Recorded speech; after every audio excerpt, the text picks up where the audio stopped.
جاوید نامہ جو انگریزی میں انہوں نے ٹرانسلیشن جس کا کیا، وہ ان کی اقبالیات کو بتاتا ہے، ان کی گہرائی اور گہرائی کو بتاتا ہے کہ اقبالیات کی شناخت میں کتنے آگے ہوتے ہیں۔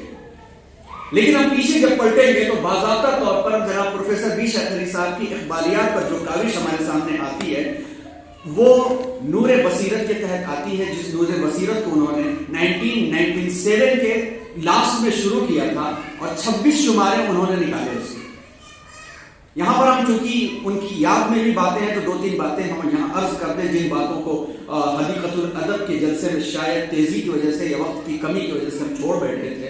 بہت اہم باتیں ہیں، ان کو ہم یہاں پر پیش کرنا چاہیں گے تاکہ یہ عنوان اور اچھا سمجھ میں آئے۔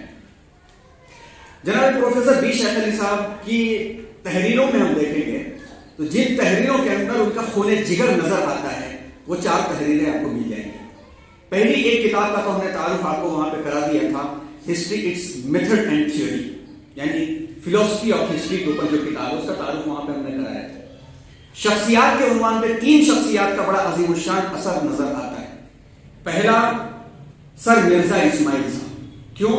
اس لیے کہ بی شیخ علی صاحب نے جب آنکھیں کھولی اور جب باشعور زندگی ان کی شروع ہوئی تو اس وقت سے لے کر کے میسور آنے تک دیوان جو تھے سر مرزا اسماعیل صاحب تھے اور ان کی کاوشیں اپنی آنکھوں سے وہ دیکھ رہے تھے۔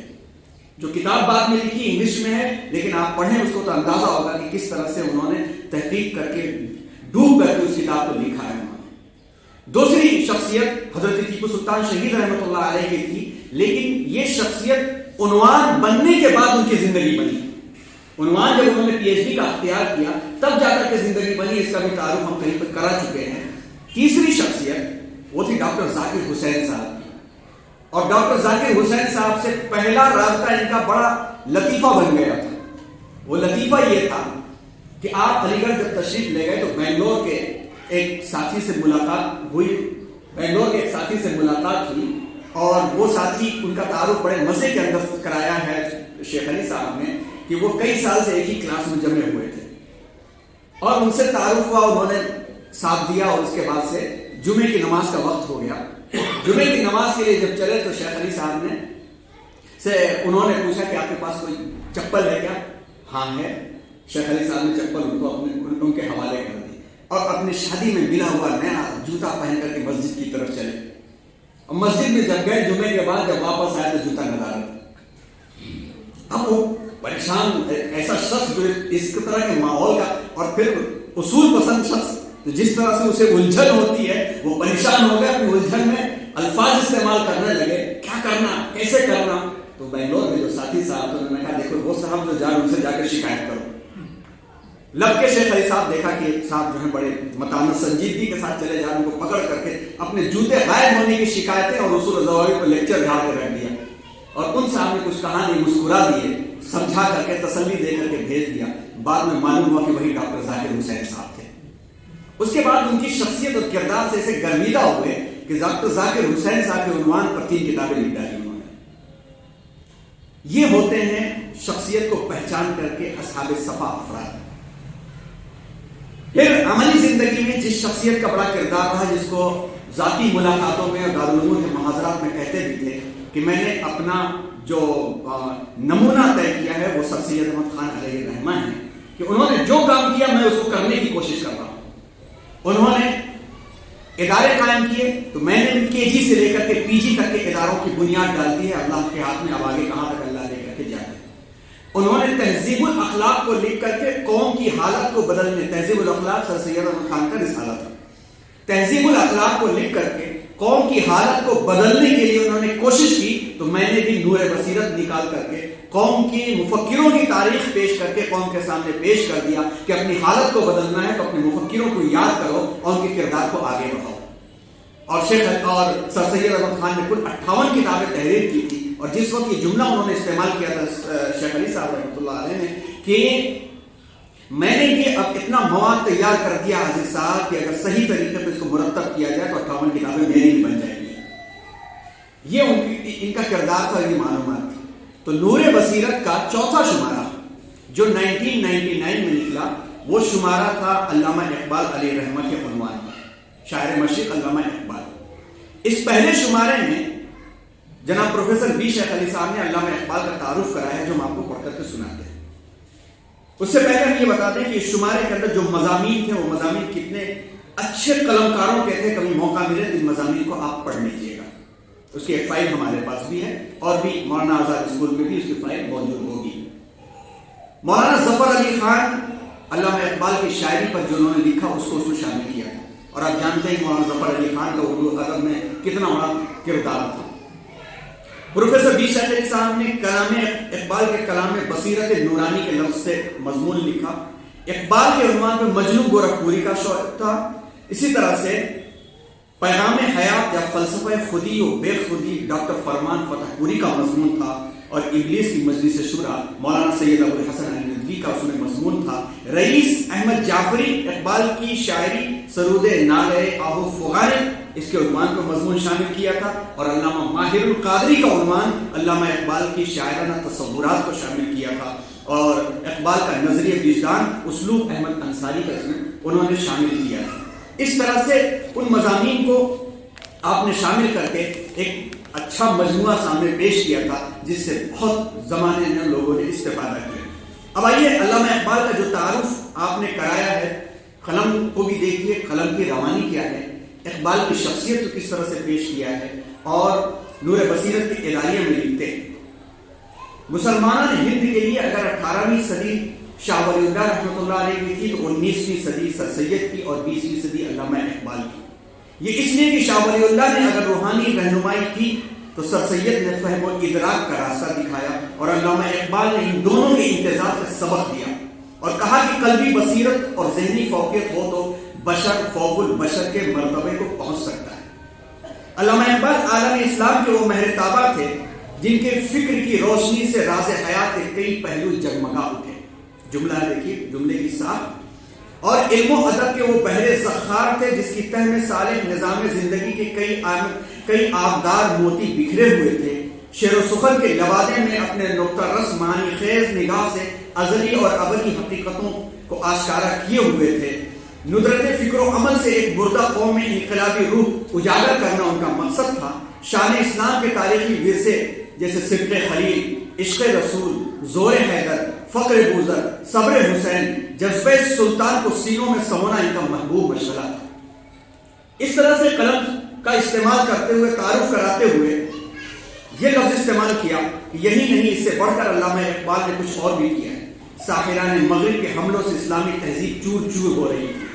صلاح الدین ایوبی کے شمشیر سے نہیں بلکہ زور قلم سے دانش اور دانش نورانی, دانش برہانی اور دانش نورانی کے فرق کو نمایاں کر کے مغرب کو دندہ شکن جواب دیا جا سکتا تھا. اور علامہ اقبال نے یہ کیا. مغربی تہذیب کے پرخچے اڑائے اور اسلامی تہذیب کی برتری کو بیان کیا. قیادت اور سیادت, مصلحت اور حکمت اور ہوشمندی اور دور اور دانشمندی سے کام لیا. اور اقبال کا تعارف کراتے ہوئے یہ کہتے ہیں علامہ اقبال کا اصل مقصد آدم خاکی کو انسان کامل کے مقام تک لے جانا. علامہ کا فوق البشر آسمان کی بلندیوں پر اڑتا ہے, سمندروں کی تہوں کو چاٹتا ہے, فطرت سے ہمکنار ہوتا ہے, خودی کو انسان کامل کا جوہر بتاتا ہے. اور علامہ کا سارا جوہر اس کے گرد گھومتا رہتا ہے کہ وہ جذبوں میں کہتے ہیں کہ پریہ چرخے نیلی فام سے منزل مسلمہ کی, ستارے جس کی گرد راہ ہو وہ کارواں تو ہے. اذان کے 5 منٹ رک جاتے ہیں, پھر اس کے بعد تسلسل کے ساتھ چلتے ہیں.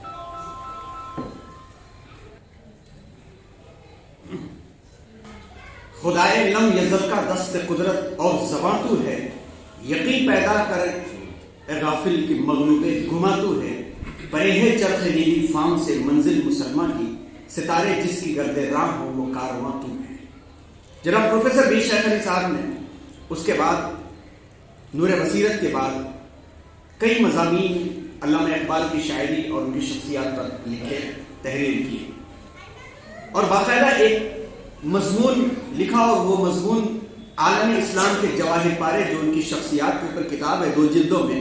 پہلی جلد میں علامہ اقبال کا عنوان مفکرین اسلام کی فہرست میں شامل کی اور ان میں ان مفکروں کو خاص طور پر جگہ دی جن مفکروں نے مشرقی ماحول کے اندر مغربی یلغار کے خلاف بند باندھنے کا کام کیا. ان میں علامہ اقبال کا نام پروفیسر بی شیخ علی صاحب نے شامل کیا. اور وہ مضمون سننے کے قابل ہے کیونکہ عنوان بھی ہمارا وہی ہے. تو اس مضمون کو ہم آپ کے سامنے مختصراً پیش کرنا چاہیں گے اس اعلان کے ساتھ کہ انشاءاللہ عصر کی نماز کا اہتمام باقاعدہ رہے گا اور اس کو سیر حاصل آپ سن لیجئے تاکہ ہمیں اندازہ ہو کہ ہمیں علامہ اقبال کی شاعری کا اگر ذوق ہے تو اس ذوق کو مٹانے کی جو تشنگی ہے اس کی سیرابی کے لیے بھی کیا کرنا چاہیے۔ تو جیسا کہ نور بصیرت کے کچھ اقتباسات آپ کو سنائے اور اس میں علامہ اقبال کی کردار کے تعارف کو جناب پروفیسر بی شیخ علی صاحب نے جس طرح سے پیش کیا، اس کے بعد عالم اسلام کے جواہر پارے میں شیخ صاحب نے علامہ اقبال کی شخصیت کے تعارف میں 2 محرکات کو زیادہ رکھا ہے، جس کو اگر ہم نام دیں تو اسلامیت اور مغربیت کی کشمکش یا مشرق اور مغرب کا موازنہ، جس میں آپ نے عشق کو سب سے زیادہ سامنے رکھا ہے۔ اور چونکہ فلسفی اور فلسفے سے جڑ کر کے جو چیزیں ہوتی ہیں وہ تاریخ کے ورثے میں آتی ہیں، اور تاریخ کے ورثے میں خاص طور پر یہ بات پیش کی جاتی ہے کہ جب تک کسی چیز سے عشق نہ ہو وہ جذبہ اتنی جلدی کارفامہ نہیں ہوتا، وہ عوامل اتنا جلدی سر چڑھ کے نہیں بولتے۔ علامہ اقبال نے عشق کا جو فلسفہ پیش کیا ہے وہ بصیرت نورانی سے تعلق رکھتا ہے اور نہایت معنی خیز ہے۔ عشق ہی وجود کا عین سبب ہے، عشق سے ہی کائنات ظہور میں آئی، عشق خالق کی خصوصیت ہے، تخلیق کا سرچشمہ ہے، حسن کا آئینہ ہے، زندگی کا سرمایہ ہے، روح کی غذا ہے۔ صدق خلیل بھی ہے عشق، صبر حسین بھی ہے عشق، مارکہ وجود میں بدر و حنین بھی ہے عشق، عشق دم جبرائیل، عشق دم دل مصطفیٰ، عشق خدا کا رسول، عشق خدا کا کلام، صبح ازل یہ مجھ سے کہا جبرائیل نے، جو عقل کا غلام ہو وہ دل نہ کر قبول، اور بے خطر کود پڑا آتش نمرود میں، عشق عقل ہے محو لب تماشائے بام ابھی۔ ڈاکٹر صاحب لکھتے ہیں کہ مسلم تہذیب ایک اجتماعی تہذیب ہے اور اس کی بقا عشق پر، وفاق پر، پورا کرنے پر قائم کی گئی۔ اس کے برعکس تہذیب فرنگ غارت گری اور چنگیزی کو بھڑکاتی، حرص و ہوس کو ابھارتی، فتنہ و فساد کا بیج بوتی ہے، قانون قدرت کو مٹاتی ہے اور انسانی مقصد حیات کو ڈھاتی ہے۔ اور علامہ نے جو اشعار لکھے ان میں سے چند اشعار کو پیش کرتے ہوئے کہتے ہیں، ظاہر میں تجارت ہے، حقیقت میں جوا ہے، سود ایک کا لاکھوں کے لیے مرگ مفاجات، یہ علم، یہ حکمت، یہ تدبر، یہ حکومت، پیتے ہیں لہو دیتے ہیں تعلیم مساوات، بیکاریوں اوریانیوں میخاریوں افلاس، کیا کم ہے فرنگی مدنیت کے فتوحات، وہ قوم کی فیضان سماوی سے ہو محروم۔ یہاں پر بات لاتے ہیں معاذرے کی کہ مشرقی تہذیب یعنی تہذیب حجاز کا مقام کیا ہے، اور جو تہذیب حجاز سے محروم ہے اس کا مقام کیا ہے۔ وہ قوم کی فیضان سماوی سے ہو محروم، حد اس کے کمالات کی ہے برق و بخارات۔ بس اس کے کمالات کی یہی ہے کہ بخارات پر سرچ کر لو اور بجلیوں پر سرچ کر لو، اور بجلیاں کہاں سے پیدا کر دی جائیں ان پر تحقیقات کر لو۔ یہ عیش فراواں، یہ حکومت، یہ تجارت، حد اس کے کمالات کی ہے برق و بخارات۔ اور لکھتے ہیں یہ عیش فراواں، یہ حکومت، یہ تجارت، دل سینے بے نور میں محروم ہے تسلی، تاریخ ہے افرنگ مشینوں کے دھوئیں سے، یہ وادی ایمن نہیں شایان تجلی۔ اور علامہ اقبال دیکھ رہے تھے کہ یہ جو کچھ بھی وہ باقی نہیں رہ جائے گا، کیونکہ علامہ اقبال نے جن ایام میں اشعار لکھے ہیں ان اشعار میں جنگ عظیم اول برپا ہو چکی تھی اور جنگ عظیم دوم ابھی برپا نہیں ہوئی تھی، اور علامہ نے لکھا ہے کہ تمہاری تہذیب آپ ہی خنجر اپنے خودکشی کرے گی، جو شاخ نازک پہ آشیانہ بنے گا وہ ناپائیدار ہوگا۔ چنانچہ وہی ہوا جس کا خدشہ تھا، دنیا کو عالمی جنگوں سے گزرنا پڑا، قیامت صغریٰ قائم ہو گئی، خون کی ندیاں بہہ اٹھی، شیطان کا راج رہا، انسان درماندہ ہوا، درندوں کو بھی شرما گیا، مگر اس نے اپنی چال نہیں بدلی، ہے نزع کی حالت میں یہ تہذیب جمع مرگ، شاید ہو کلیسا کے یہودی متولی۔ علامہ نے اپنی بصیرت کو نور بصیرت سے دیکھ لیا تھا کہ اسرائیل جو کسی زمانے میں وعدہ حق کے حامل تھے، اپنی سرکشی کی وجہ سے صدہا سال قعر مذلت میں پھنسے رہے، پھر شطرنج سیاست و تجارت اور حکمت میں آگے بڑھیں گے۔ اور علامہ نے اس بات کو کہہ دیا تھا کہ سود و سودا اور مکر و فن یہ کھیل کب تک چلتا رہے گا، آزمائش کا گھر ہے، اور ایک دشمن جو ہوتا ہے ازلی دشمن وہ خطرناک ثابت ہو جاتا ہے۔ ایک رہزن کی پستول سارے مجمع کو بکھیر دیتی ہے، مگر رہزن تازے ٹھہر نہیں سکتا، انصاف کی لاٹھی آ پہنچتی ہے، لیکن آزمائش کی گھڑیاں سخت ہوتی ہیں، مگر حق حقیق ہوگا۔ جہاں نو ہو رہا ہے پیدا وہ عالم پیر مر رہا ہے، جہاں نو ہو رہا ہے پیدا وہ عالم پیر مر رہا ہے، جسے فرنگی مقابروں نے بنا دیا ہے قمار خانہ، سلطان جمہور کا آتا ہے زمانہ، جو نقش کہن تم کو نظر آئے مٹا دو۔ اور علامہ اقبال اس بات کی طرف بھی کبھی ایک زمانہ ایسا آیا کہ انقلابی حیثیت کے حامل ہو گئے۔ ان کی شخصیت کے دو پہلو تھے، جیسا کہ ان کے بیٹے جاوید اقبال لکھتے ہیں ایک مقام پر کہ یورپ کا دورہ کرنے سے پہلے علامہ اقبال کی شخصیت اور کے اشعار کو انہوں نے ایک لفظ دیا ہے کہ ان کی زندگی کا وہ زمانے جاہلیت تھا۔ یورپ سے واپس پلٹ کر کے جب آئے ہیں اور انہوں نے جو کلام لکھا ہے وہ کلام اس وقت اسلامی فکر کا بہت بڑا حامل ہے۔ یہ سوال پوچھا جا سکتا ہے کہ علامہ پروفیسر بی شیخ علی صاحب لکھتے ہیں، یہ سوال پوچھا جا سکتا ہے کہ علامہ اقبال نے عشق کے فلسفے کو کیوں اتنی اہمیت دی؟ یہ عشق اصل میں کیا ہے؟ فرنگ اس سے بیزار کیوں ہے؟ لکھتے ہیں عشق کے فلسفے سے ایک عالمگیر اخلاقی فلسفہ سمجھانا انہیں مقصود ہے۔ قرآن کے لحاظ سے ایک شہد کی مکھی تک کو بھی الہام پہنچتا ہے۔ کائنات کی ہر چیز ربانی فطرت کا آئینہ ہے۔ قدرت کی کوئی شے حکمت سے خالی نہیں۔ مچھلی کو پانی سے اتنا عشق ہے کہ وہ زمین پر زندہ نہیں رہ سکتی۔ زمین کو اپنے محور سے اتنا عشق ہے کہ اس کے چکر میں کبھی فرق نہیں آتا۔ بجلی کی چمک، بلبل کی چہک، ہیرے کی دمک، چیونٹی کا انہمام، بطخ کا اطمینان، شکر کا صبر، غرض ہر شے اپنے وصف سے اتنا عشق ہے کہ کائنات کے نظام میں کہیں کوئی خامی نہیں۔ اگر کہیں کچھ کمی ہے تو وہ انسان کی ذات میں ہے۔ اس کے وجود کا مقصد طاعت و تلاش حق اور نیابت الہی ہے، مگر وہ سرکشی، نفس پرستی، تکبر، تعصب، طمع، دروغ وغیرہ میں پھنس کر کے اپنے غرض و غایت کو بھول گیا ہے۔ ضرورت اس بات کی ہے کہ اس کے مقاصد حیات کو دوبارہ یاد دلایا جائے۔ ہر شے سے دیوانگی کی حد تک محبت عشق میں فنا مضمر ہے۔ قتل حسین اصل میں مرگ یزید ہے۔ اسلام زندہ ہوتا ہے ہر کربلا کے بعد۔ اور لکھتے ہیں پروفیسر بی شیخ علی صاحب اپنی کتاب کے یعنی نور بصیر عالم اسلام کے جواہر پارے میں خاص طور پر خودی کے عنوان پر بھی آتے ہیں، اور خودی کے عنوان پر بھی خودی کی خود فریبی زندگی کا جام پینا ہے۔ مثالے گل وضو خون سے ہو تب جینا بھی جینا ہے، چمن میں پھول کی مانند خودداری میں ہو پختہ، تو خوشبو اپنی پھیلانے کو گلچی کا نہ کر پیچھا، خودی کی پاسداری کر کبھی غافل نہ ہو دم بھر، خودی نہ بن تو قطرہ شبنم، جو جینا ہو تو گوہر ہو جا، فنا چاہے تو آسا ہے خودی سے بے خبر ہو جا، بقا چاہے تو اقرار خودی میں پختہ تر ہو جا۔ پروفیسر بی شیخ علی صاحب کی جو تحریروں کے اندر اقبالیات ملتا ہے وہ ہے آخری جوہر ان کا انوار اقبال کے عنوان سے، اور انوار اقبال کے عنوان پہ انہوں نے جو مضامین لکھے اور مضامین کے ساتھ ساتھ چند مضامین کو انہوں نے اور مرتب اور مزین کیا، اور بعد میں انوار اقبال ذیلی عنوان تھا علامہ اقبال کا فلسفہ حیات۔ اس میں پروفیسر بی شیخ علی صاحب نے علامہ اقبال کے عنوان پر کو 3-4 حصوں میں تقسیم کی ہے۔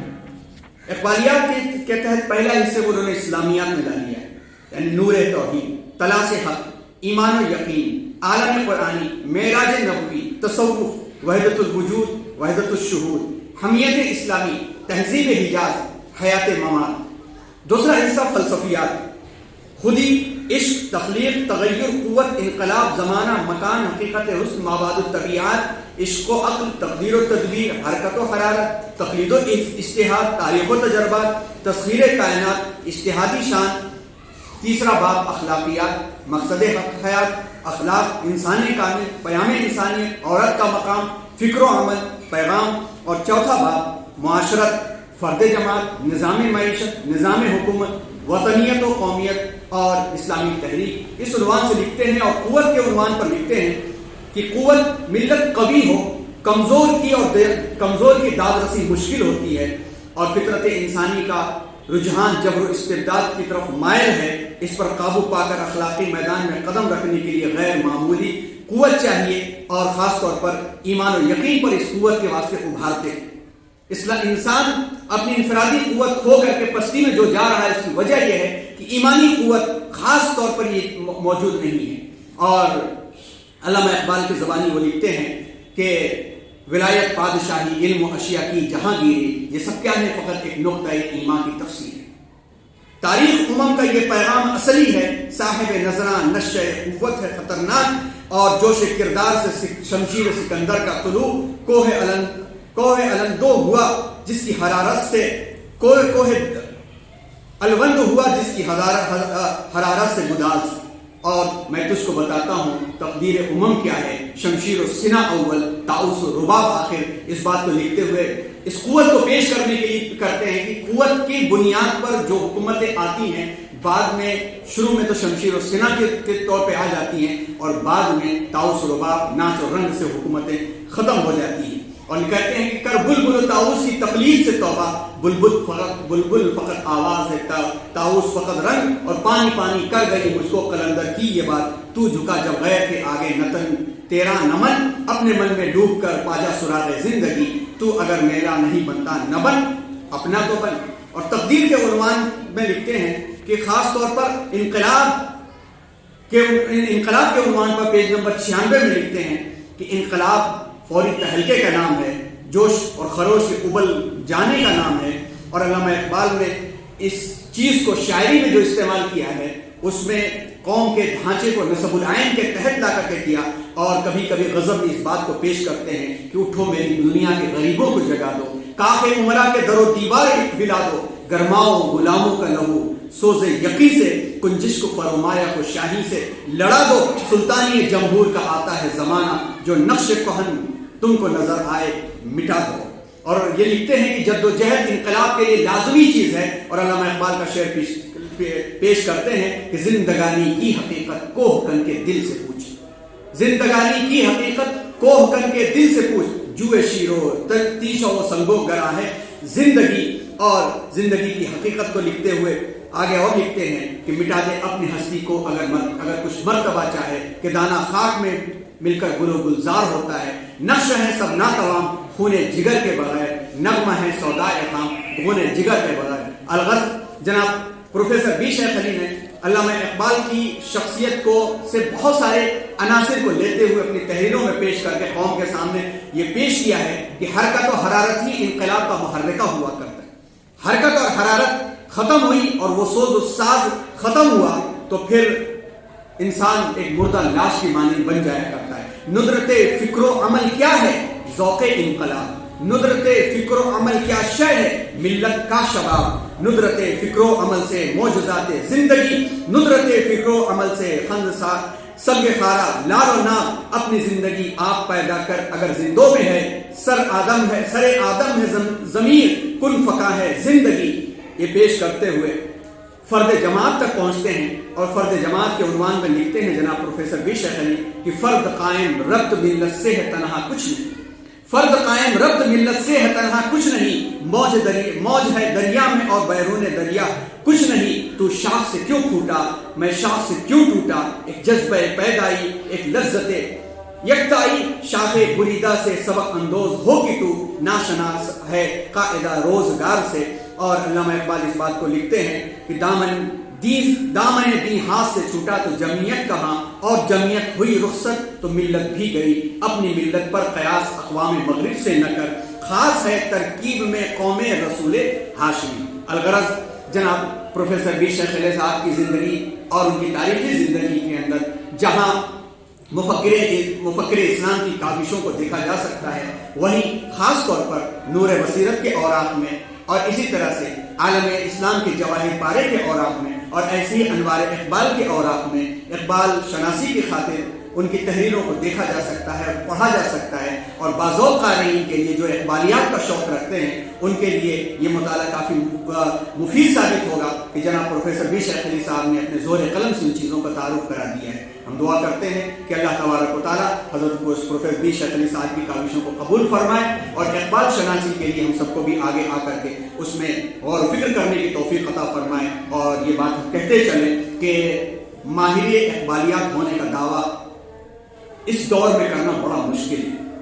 اگر چراغ لے کے بھی تلاشا جائے تو ممکن ہے کہ کسی ایک پہلو کا کوئی ماہر مل جائے، کسی دوسرے پہلو کا ماہر مل جائے، لیکن ان کی شخصیت کے جو عناوین ہیں، ان عناوین کے ہمہ جہت ہر پہلو پر مہارت کا دعویٰ کرنے والے یا تو عنقا ہیں یا خال ایک یا دو مل سکیں گے، لیکن ابھی بھی ذوق رکھنے والے افراد موجود ہیں۔ اور جب تک ذوق ہو اس کو شوق میں تبدیل کیا جا سکتا ہے. شوق ہوتا ہے تو جستجو ہوتی ہے, جستجو ہوتی ہے شناسائی ہوتی ہے, شناسائی بڑھتی ہے تو شناوری آتی ہے, اور شناوری ہو تو ہم اس میں غوطہ لگاتے ہیں. جب غوطہ لگاتے ہیں تو کچھ پاتے ہیں, اور جب کچھ مل جاتا ہے تو وہ پھر دوسروں کے لیے کام آتا ہے. درس اقبال کے تحت انشاءاللہ یہ چیزیں چلیں گی. اللہ تبارک و تعالی ہم سب کو اس کلام اور اس کلام کے تہ میں جو مقاصد پل رہے ہیں, چل رہے ہیں, ان کو حاصل کرنے کی توفیق عطا فرمائے. بہت شکریہ.